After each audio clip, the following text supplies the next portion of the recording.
Welcome to the Frankie D'Astoli Show. I am your host, Frankie D'Astoli. Thank you guys for coming back on. I love having you guys. I'm very, very excited for this episode. Today, on this episode, we are going to talk about how I used my first house hack, the first property that I ever bought, to catapult to become a legitimate real estate investor with now 16 doors in a portfolio, and to also buy the house that I fell in love with my wife in. And that has a very, very beautiful story that I'm really excited to share with everybody. But I appreciate you guys being on. If you didn't listen to the Frankie D'Astoli Show episode 3, where I talked about my first real estate investment property being a house hack and all the benefits that come with buying a property utilizing the house hacking strategy, I definitely recommend you go back and listen to that show. I won't say that often that I recommend you go back listening to a show before you listen to this one, but I do believe that that's one that you'll want to go back to listen to. Either way, you'll be able to pull a lot from the show. You're going to learn a ton from the show. I'm going to recap a lot in the show. But if you haven't listened to the Frankie D'Astoli Show episode 3, definitely recommend going back and listening to that one. But before we get into all that, as I like to do, I like to talk a little bit about Catholicism before we get into some of the stuff, building that financial faith along with that financial freedom. We're in some interesting times right now. So yesterday I was, recharging my Ring camera. I've been getting a lot of notifications on my Ring. I live in New Jersey. Some of you guys might have heard about this. I think it might be going on in some other places in the country too. I'm not a huge news guy. I don't watch the news. I don't really keep up with the news too often. But I've been getting a lot of Ring notifications about these drones flying around in New Jersey. And I went outside to recharge my Ring camera yesterday, and I look up in the sky and I'm seeing them. And I'm seeing about 3 or 4 of them as I'm looking.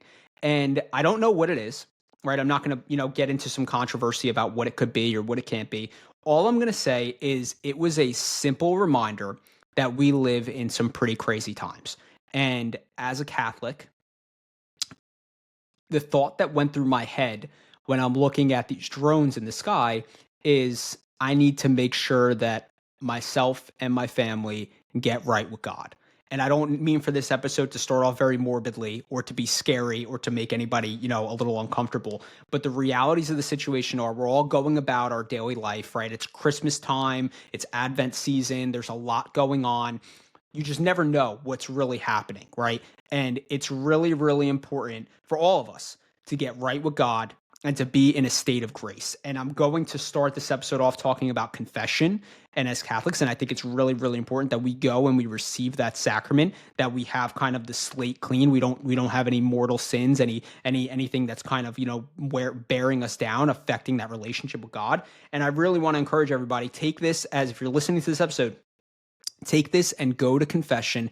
Bring your family to confession. And for all of us husbands and fathers out there, I remember, create little backstory when I, asked my father-in-law for his daughter's hand. One of the questions, pretty much how he led off was, how are you going to make sure that my daughter gets to heaven? And as a father now with a daughter and with the son on the way as well, that's our biggest thing as Catholics, right? We want to ensure that our kids go to heaven. Like, that is our goal. That is what we are driven to do. We want to ensure their pathway to heaven. We do that by introducing, all the Catholic traditions, the saints, really emphasizing this as much as possible while we can. And when when your child gets married, which I'm not there yet, God willing, I got a long time for that. But when your child gets married, you hand that responsibility off to somebody else, right? And as the man, as the husband, it is our responsibilities to ensure that our wife goes to heaven and that we do everything we can to put our children on that path as well. And just, while I was standing outside looking at those drones up there, it kind of hit me that we just don't know. We don't know what's going on. We never know. This is one thing. I've read this quote the other day. It's like, time is the commodity that you never get a balance, a statement balance for. You never know how much of it is left. So take this as a note, right? This is a big thing for me. I'm going to make sure that my wife and I, we get to confession today. Get to confession, get good, get right with God, restructure that foundation, pray your rosary every single day, and, do everything you possibly can to ensure your pathway to heaven, right? And that's the thing, guys. So this world, all the material stuff around us, buying properties, it's something that we talk about all the time. I love doing it. It's my favorite thing, it's my favorite hobby and thing to do to build wealth out here and all of that stuff. But all of it is limited. We do not have endless amount of time. None of us are immortal. We are going to at some point come to an end. It's going to happen. And the way that we build up the spiritual inside of us is super, super important. I say this to my wife all the time. I want to, and I hope that everybody takes this and does this as well. As much as we're building financial freedom, we need to build the faith freedom, right? And as much as we want to pass off generational wealth, we need to pass off generational faith to our kids. That is the most important thing that we can do.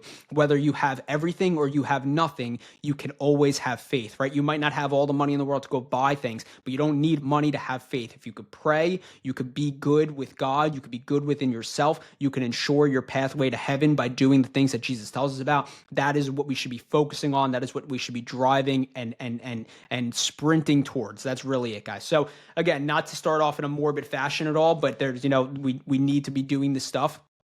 We need to be receiving the sacrament of confession, and we need to be getting right with God, because we just never know when that's going to be, right? So again, I know that's a hard way to start an episode, but I was just one of those moments last night where I was just like, man, like you just never know. You really don't. So if you could hear it still, my jaw's a little tight with my wisdom teeth, so I'm still battling through a little bit. If you're watching on the video, you could probably tell the left side of my face looks a little bit different. So bear with me if I'm having to pause a little bit in between. But today we're going to really focus on how to use that house hack, how to use that first property to buy more properties, right? I'm going to talk to you guys a story about how I bought the house my wife and I fell in love with. But before we get into that, if you listened to the last episode, I realized that I didn't really leave you guys with too much to take from it, right? You heard a story about how my first house hack went for me. That's awesome. But you might kind of be sitting there as a 24-year-old person being like, well, where do I start? How do I do this, right? So I want to really start just by giving you guys a few, takeaways on how to go about getting your first house hack. The first thing that you'll want to do, in my opinion, is you want to get with a lender.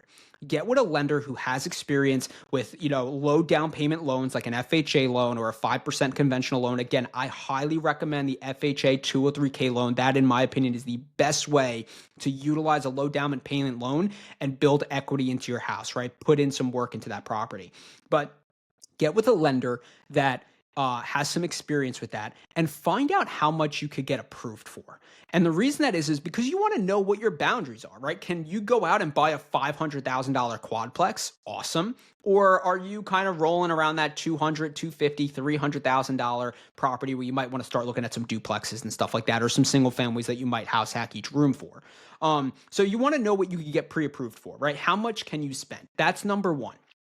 Number two is, once you have that lending piece in place, start looking at some properties, right? A big thing is you just got to get out there and you got to start looking at houses. Like, this is someone that I'm working with, and within the dojo, he's working on getting his first house hack. And he sent me a property the other day and he was like, should I tour it? And my response was, I'm not even looking at the property yet. Just go tour it, because you need to get out there. You need to see what some of these houses are like, see what the areas are like, understand kind of what you're getting into. And there's simple ways to do that. You could look on Zillow, you could look on Redfin, you could find some local agents as well, which is great. I used an agent when I found my first house hack. It was an all-market property.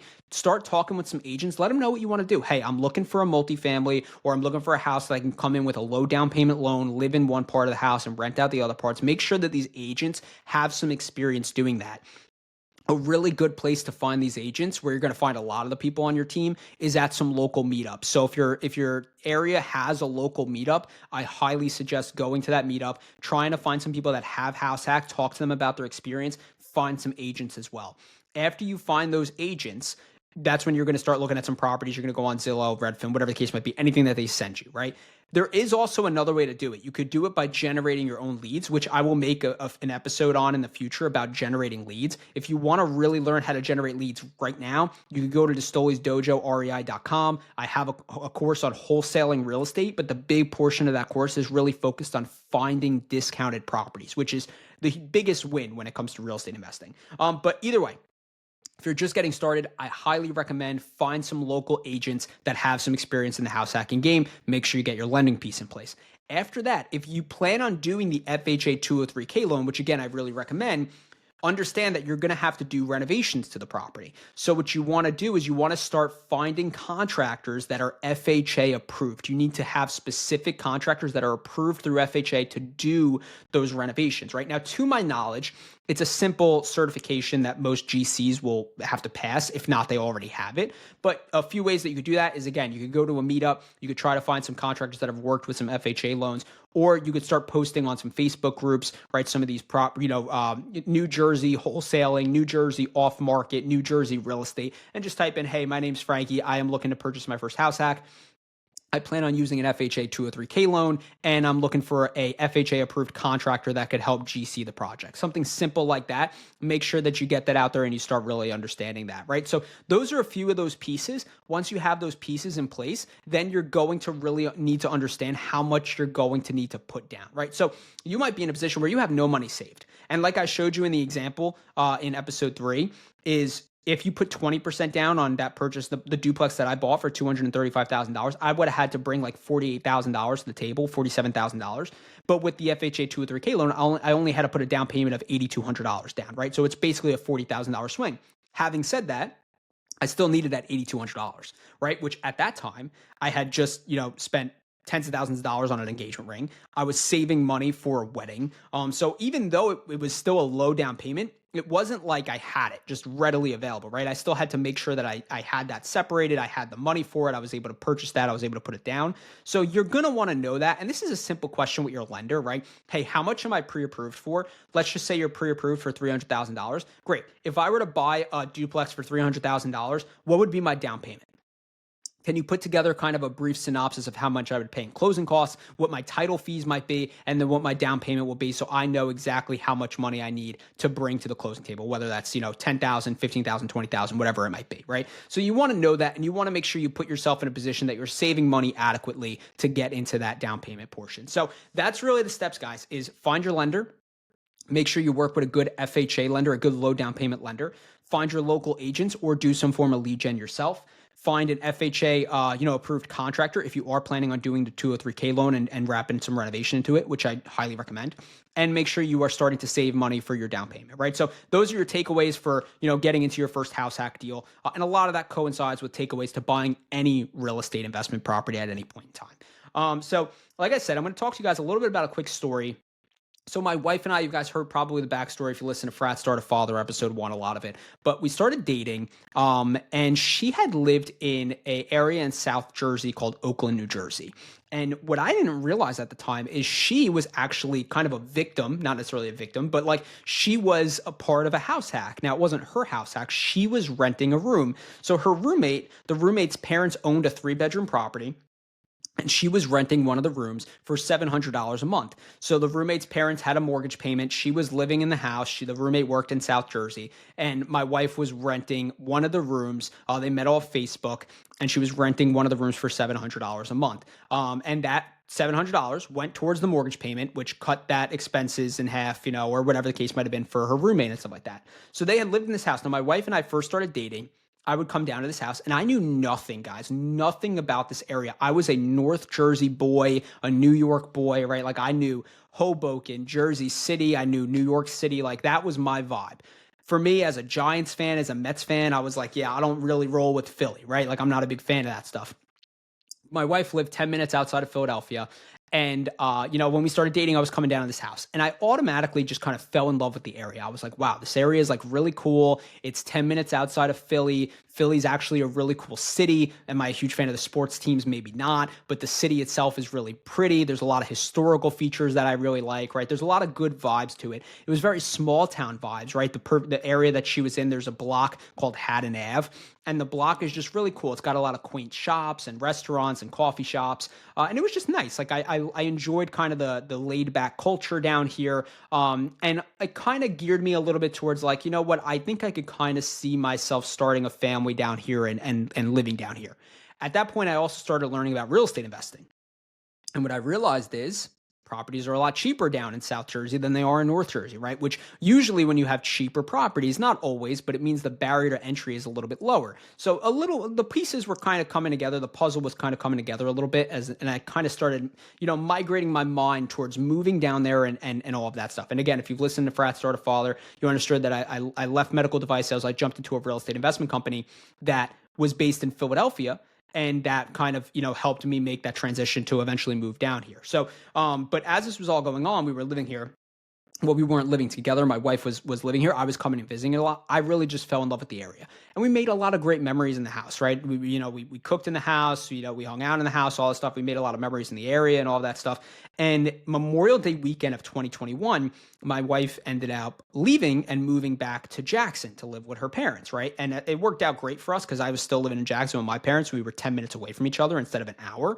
But she ended up leaving, and I remember I said to her, I was like, babe, one day, like, I'm gonna buy this house for us. And I remember she was like, that would be crazy. Like, I think she kind of thought I was a little nuts. She would never really necessarily tell me that. But she was just like, all right, like, yeah, sure, sure, sure. And we ended up, at this point now, moved out Memorial Day weekend. Shortly after that, we ended up getting engaged. A couple months later, we ended up getting engaged. We ended up having our wedding, all of that stuff. As you guys heard from the last episode, in September 2nd of 2022, we bought our first house hack, right? So we bought that house in Runnymede. We moved into that house. Now, this was always on my mind. This house here was always on my mind because this house to me was a symbol of what, really triggered me to be in the area to buy real estate. So there would be times where if I was having a tough time with my job or whatever, I just felt stagnant or whatever, I would, and this might sound creepy, I would drive and I would just park in front of her old house and I would just pray there, right? And I would just say, Lord, like, please continue to keep me on the path. Please continue to guide me on this path. Like, I'm working towards being a real estate investor. Like, that's my goal. Like, please keep me on this path. And it would just be a form of motivation for me, right? I would just stay motivated by kind of seeing the house, regardless of if it ever materialized or it didn't. It was just a form of motivation for me. So we ended up moving into our duplex and we move in November. And I remember in December, I asked Christina, I'm like, hey, can I have your old roommate's number? I want to just shoot her a text and see if she has any intention on selling her property. So I get her old roommate's number, even though Christina was mortified to give it to me. And I take it and I text her and I'm just like, hey, this is Frankie, Christina's old boyfriend, now husband. Was just curious to know if you had any interest in ever selling the property. Like, we're definitely interested in it. Feel free to give me a call back or whatever. And she ended up texting me back and was like, hey, I don't have any plans on selling it probably for a couple of years. I don't know if I'm just going to keep it and use it as a rental or if I'm going to stay here long term. I'm not really sure.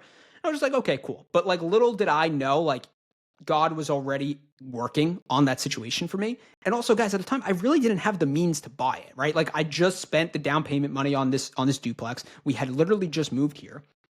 It's not like I was going to move out. I didn't have the money to put down to use that property as a rental. The price that she was going to want for it might not necessarily have made sense for it to be an investment property. So I really just didn't have a lot of pieces together, but I just wanted to see where it would take me, right? So she ends up not wanting to sell it. So fast forward about a year and a half, right? We're in February of 2024 now. And I'm coming back from a church group. And keep in mind, we're living in our duplex. Like, we're loving it. Like, it's awesome. The house hack is great. My upstairs tenant's phenomenal. We just renovated the house. So it's a fully renovated 2-bedroom unit. We have our daughter who's living in, who's her nursery's in one of the bedrooms. So everything's going good. I'm coming back from this church meetup, this Catholic church meetup that I'm a part of. And I end up driving past the house. It was totally just by coincidence, the way that GPS had taken me. And as I'm driving past, I'm on the highway, but you could see it from the highway. I just make the sign of the cross over it. And I pretty much just say, Lord, I'm just going to put it in your hands. Like, whatever's meant to be what this is meant to be. So I drive home and 3 days later, we're on our way to Jackson to go to my sister's surprise 30th birthday. And we pull in the driveway. And 3 days after I made the side of the cross over the house, I get a text from the old roommate saying, hey, just wanted to know if you guys were still interested in the property. I'm thinking about selling it to move closer to my boyfriend in Delaware. And I show it to Christina and her jaw just drops. Like, we can't believe it. We're like, this is out of control. And it was just, again, it was a sign from God that this was the time, right? There was full surrender. I surrendered it to God just as I did when I sent a DM to Christina and she ended up DMing me back. And now I'm married to her with another kid on the way, right? But I put it in God's hands and now he said, now this is the time, right? So we end up, walking to my sister's birthday. We're walking on clouds. And, about a week later, my wife, my daughter, and I, we go to the house, and it was an unbelievably surreal feeling walking into the property again after, almost 3 years of not being in there. And we sit down with the daughter and her mom, and we're talking to them, right? And we're just saying, cool, yeah, how's everything going? This, that, there, we're catching up, blah, blah, blah, blah, blah. And we end up talking about the property. And what I find out is, like I said, she wants to move to another place in Delaware to be closer with her boyfriend. Here's the thing. She needs the money from the sale of the house to do that, right? So what I end up knowing just through my experience is I end up knowing that I could offer her what's called a post-occupancy agreement, which means we will close on the property and she could stay in the property for a period of time. And then afterwards, when she finds her place and buys that place, she will move out. Now, most people really only do a post-occupancy for a couple weeks, but because I had the duplex and we were already living in there and I had really had no intention of leaving so quickly, I said, hey, we'll do it for 60 days. I'll give you guys 2 months. The only thing I ask for in return is I want to lock the deal up today. I don't want it to go on the market and I end up in some sort of bidding war or anything like that. I just want to have it locked down. And I'm willing to give you guys 2 months and you can take the time you need. Even if you need longer than that, I don't have a problem with that. So that's what they wanted. Now, we ended up locking up that deal. I ended up sending them a contract for that night that gets signed for $271,500. That's what we end up locking this house up for, right? So now this house that I fell in love with my wife in, I'm under contract on, right? It appraises for $300,000, which means I have instant equity in the house. But some of you guys might be asking, like, all right, well, as I was asking, how am I getting this money, right? So again, as I mentioned in the last episode, I never put 20% down on properties. I don't, right? So I call my boy Nico and I'm like, hey, here's the situation. I got this house under contract. I need to get it. I want to get in with a low down payment, conventional loan, because I'm going to be living in the house. Now, I can't use an FHA loan because I have an open FHA loan on my duplex. Now, here's something that's a little bit in the weeds, right? I have a few options on what I could do with that duplex, right? Remember, I bought it, I renovated it. Now, because I renovated it, I increased the value of that duplex, which means I've increased the equity that I have in that duplex. Now, because I control that asset, I could tap into that equity.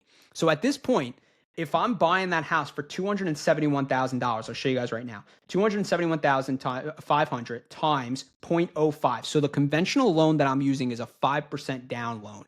That's $13,575 just on the down payment, right? Add another $10,000 roughly in closing costs. I'd roughly need $23,000 to bring to the closing table. I do not have that in my savings account. I do not have that liquid, right? And at this time, all I have is my duplex, and I don't really have much else, right? So I don't really have $23,000 in cash. I don't have it in the stock market. I don't have $23,000. But because I bought this house hack and because I built that equity into it, I was able to tap into that equity. And I tapped into that equity using what's called a HELOC. A HELOC is a home equity line of credit. Now, my house, my duplex, I have a total loan amount for about $256,000. It appraised for $304,000.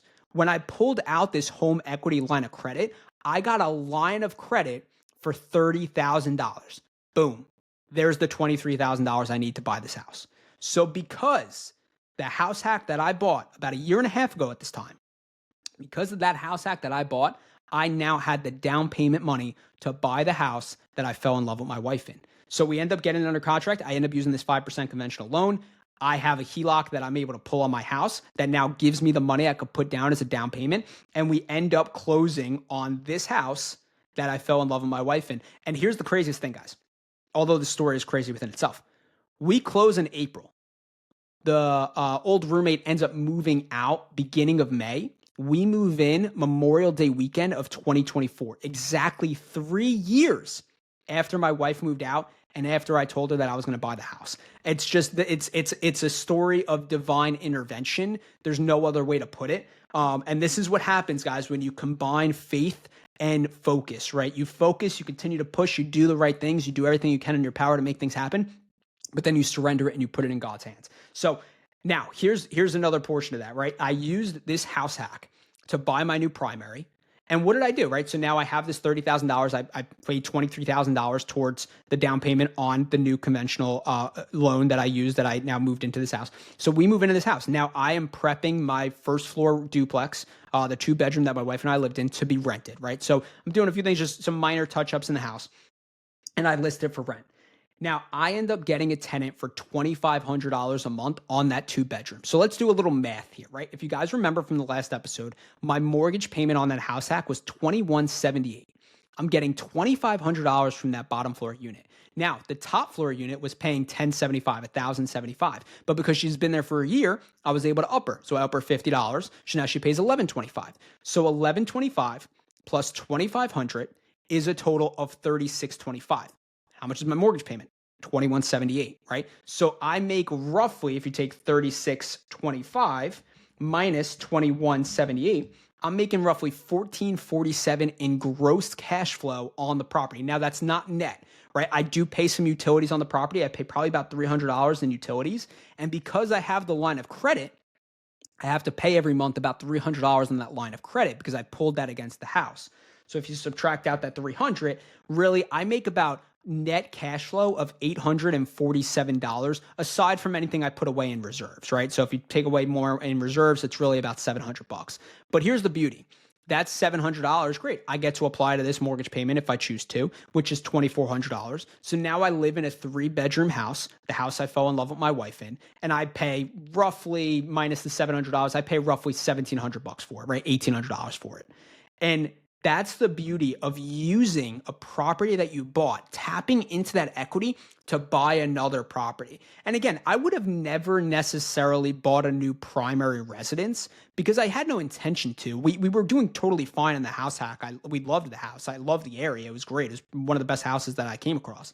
But it was just one of those situations where an opportunity arose. And if I didn't make that investment a year and a half prior, I would have never been able to buy this house. I wouldn't have, right? And again, maybe I would have, put on a little bit of my, my grit jacket and said, how could I make this happen? Who could I get a loan from? How could I get that paid off and stuff like that? But still, because I had that house, I was able to leverage that house to buy the next house. And here's how that house also made me a real estate investor, a legitimate real estate investor, not one that just has a couple properties, but one that does this full time. So I pulled that $30,000 HELOC, right? That home equity line of credit. I used $23,000 to buy, to put to the down payment to the new primary house. I had $7,000 left. My partner and I went in on our first BRRRR deal together. Now, if you remember from the last episode, BRRRR stands for buy, rehab, rent, refinance, repeat.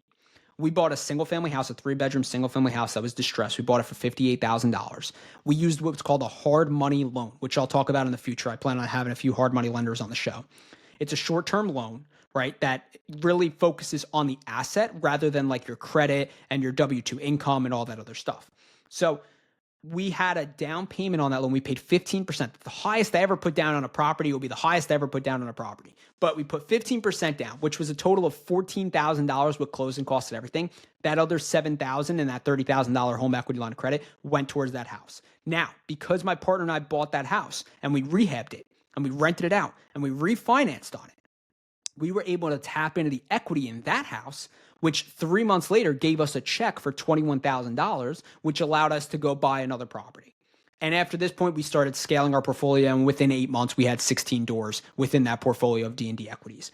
But again, if I didn't have that house hack, I wouldn't have had that HELOC. And if I didn't have that HELOC, I wouldn't have this primary residence, and I wouldn't have had that $7,000 liquid to put down payment on that first BRRRR deal. So again, the beauty, guys, of that first deal, and whether it's a house hack or not, the beauty of real estate investing is you get to leverage the properties that you have to buy more properties, right? It's a stacking effect. And that's what makes it so attractive. But really, again, the house hack, guys, I can't emphasize it enough.